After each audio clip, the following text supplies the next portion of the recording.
बनी इसराइल में एक शख्स था जो बहुत बड़ा ही नेक, आबिद और जाहिद था। सब लोगों में उसकी बड़ी इज्जत थी। लोगों में उसकी नेकी और परसाई का बड़ा ही चर्चा था। उसी इलाके में एक शख्स और था। लोग उसे बहुत बुरा इंसान समझते थे। वो था ही ऐसा बदअमल और बद किरदार, कोई भी उसे अच्छा नहीं समझता था। एक रोज उस गुनाहगार शख्स ने देखा कि वो नेक आदमी एक मैदान में बैठा हुआ है। हर तरफ धूप फैली हुई है, मगर अल्लाह के इस नेक बंदे पर एक बादल के टुकड़े ने साया कर रखा है।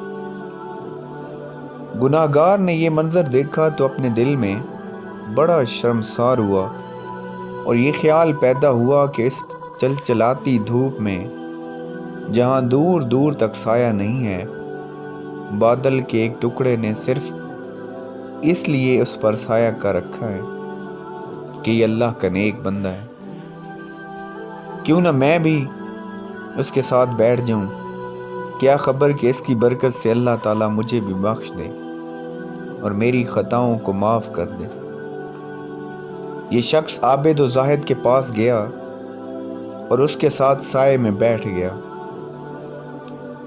उसके बैठते ही इस आबिद और जाहिद शख्स के दिल में ख्याल आया कि ये अपने ज़माने का बदतरीन गुनाहगार और पूरी कौम में बदनाम शख्स है।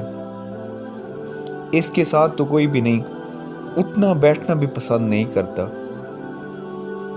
ये मेरे पास कहाँ से आकर बैठ गया।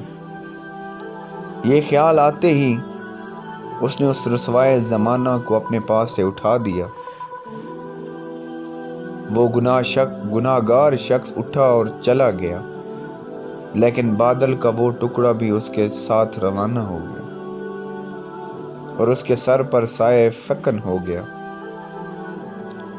उस वक्त के पैगंबर को वही आई कि इन दोनों से कहो कि नए सिरे से अपने अपने अमाल की इब्तिदा करें, क्योंकि इस फासिक व फाजिर ने जो कुछ किया, हमने इसके खलूस हुस्न नीयत और जज्बे शर्मसारी के सबब इसे बख्श दिया और इसकी पिछली सारी खताएं माफ़ कर दी, जबकि इस आबिद की तमाम नेकियां और अच्छे अमाल उसके तकब्बुर की वजह से उससे छीन लिए गए। सुभान अल्लाह। कहते ठीक है कि गरूर का अंजाम बहुत बुरा होता है।